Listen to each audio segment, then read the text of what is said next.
Great to see everybody. You guys don't get a day off, huh? Never a day off. David Moore, Dallas Morning News. Just with the illness, where do you stand on the illness? Will it knock some guys out? And is it a flu, cold, some COVID? Is it a combination? Well, I think it's more the virus that's going around.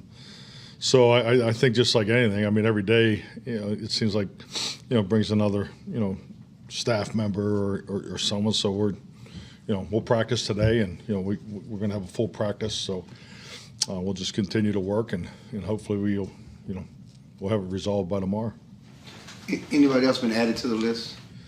No, I wouldn't say anybody's been added. We've got some guys that are a little under the weather. What's been the mindset of the team short week, after big win? Have you gauged where they are mentally? I would say you really don't have any time to even enjoy the win. So I think it's a normal Thursday game. I mean, we've got another one, on the Christmas holiday too. So I mean, this is a challenge every year. Obviously there's some familiarity with it. Being at home obviously helps. But to be honest, we just been really dialed into the schedule because it's a busted up schedule. Like today we did the short yards goal line 2 minute, which you normally do that on Friday. So we're just making sure we got everything in order, and we're having a good walkthrough. It's just being completed right now, and we'll have a good practice here. So. Michael Belkin, Dallas Morning News. Are there any coaches on staff who won't be at practice on account of illness?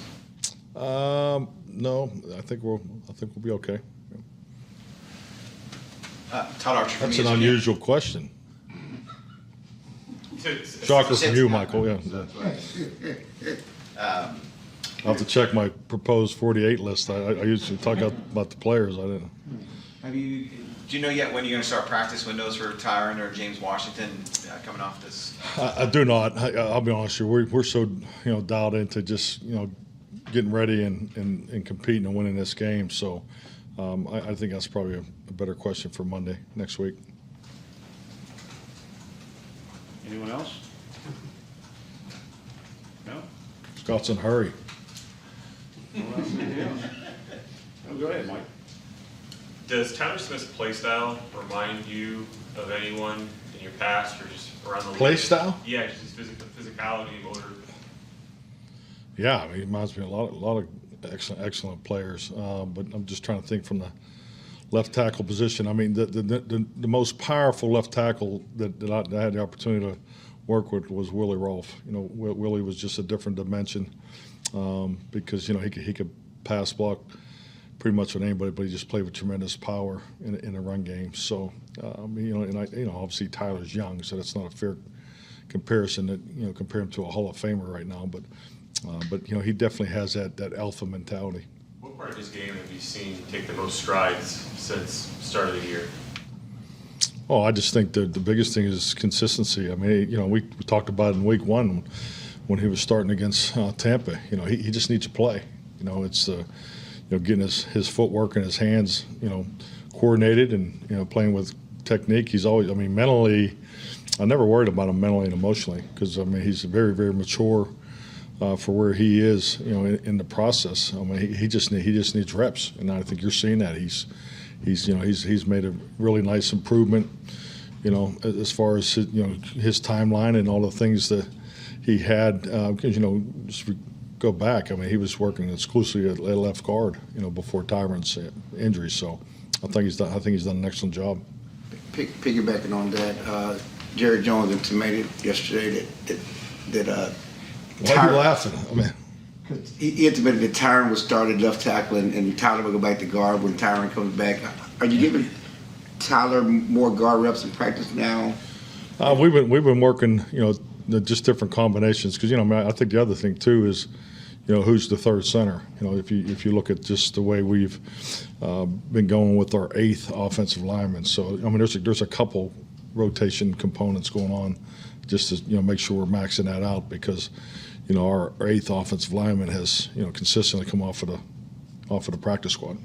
What does that say about Tyler, though? I know in the past we talked about not keeping a guy in one position and fact that you can play at two positions as a rookie and I mean, it just shows you the confidence we have in him.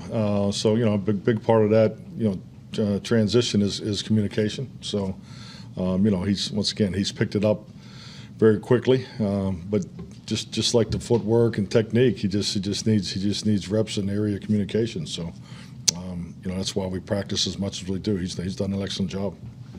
Onto the right tackle now with Terrence Steele. Where the confidence that, okay, he's the guy that you could trust him right from the beginning? Well, I think he showed the promise in his rookie season. I mean, he just, you know, if you go back, I mean, that was the pandemic year, so you really didn't have the time. And, you know, then you go from 2020 into the 2021 offseason, he just made such a huge jump through the offseason program.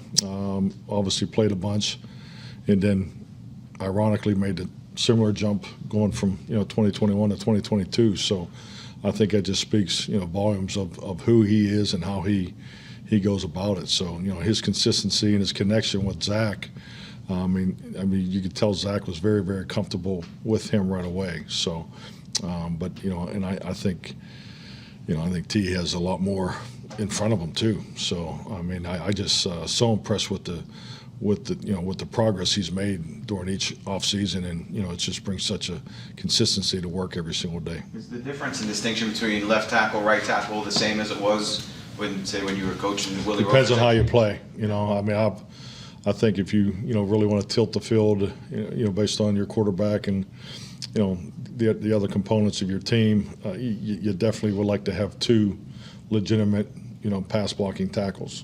But, you know, I definitely feel strongly, and it's part of how we're built, is, you know, there's points in every single football game that I believe in, and everyone that I've ever called, where you got to line up and go smack the ball. I mean, you got to run the ball, and everybody in the stadium knows you're running the ball. So you got to have that as part of your makeup, because if you don't, there's definitely, you're going to get in the most important part of the game where you need to run the ball and you can't get it done. So in that right side, that power right side, athletic left side, ever how you look at that, there's still definitely a place for that in design of how you build your offensive line. Mike Jordy of Yahoo Sports. Dak mentioned some of the ways that Jayron Kearse is motivating the team recently. It seems like a lot of guys have mentioned what he says. How did he come in here and sort of establish himself as a voice in the locker room? You know, I think really Jayron came in and you know, took advantage of his opportunity, and, you know, it just springboarded from there. I think, you know, we're really big into creating leadership opportunities, and I go back to last year when the leadership council wanted to appoint him as part of the council, because, you know, it felt like he, you know, had established himself in the locker room last year. Obviously, established himself on the playing field as one of our top players, and I just think you've seen it go to a different level this year. So he had to call up before the game in Minnesota, and that game was very personal for him too. You know, so you know, I think he, you know, he struck a nerve with everybody. It was excellent. So, and that's really the design of why we give, you know, one of the game captains that opportunity, because it's a leadership opportunity, leadership development opportunity, and I thought he nailed it. More of a personnel question, but now that we're on the other side of the trade deadline and all vested veterans are subject to waivers too, does that complicate some of the decisions that you guys have to make when it comes to getting the right 48 on Sundays?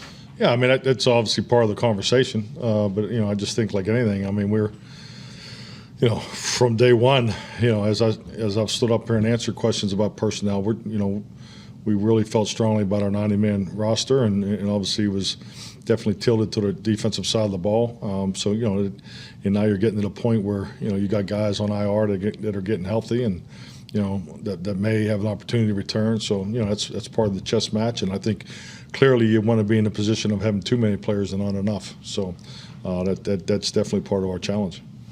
Brad Sham, Cowboys Radio. Mike, how are the Giants different from the team you prepared for in Week 3? Schematically, or just not? I mean, the way they're playing. Obviously, you both got some I personality. think the consistency that they've shown is their ability to play to their blueprint. I mean, I think they've done a really good job of, you know, controlling the time of possession, you know, keeping games close. They've been winning games, down the stretch. So, with that, every time you win one of those games, your confidence builds. So I think that part's similar, but I think they're just like all of us. You got different things going on in your lineup, and, we're both challenged because of the time of year with the, with the illnesses that are going around. So, I mean, you're going to have some of that, but, I think how they want to play and what they're trying to do is been very consistent all year. Mike Baden-Laufenberg, Cowboys Radio. A little bit follow-up on Jody with Jayron. 20 was obviously the pandemic, crazy year. But the guys that you brought in that year almost seemed like none of those veteran guys worked out. And now in comes Jayron Kearse in the league. It just seems like a total transformation from what happened in 20 to 21. So organizationally, was there a different mindset, or did you sit down and say, why did we not hit on these guys this year? What are we looking for in the future? I don't really put a whole lot, and I think I clearly agree with your point. Is that first year, man, there were so many moving parts, and and just we really didn't have any time together. I'm talking about coaching staff, personnel staff, obviously leadership. So, but yeah, to have the opportunity to go through what we went through.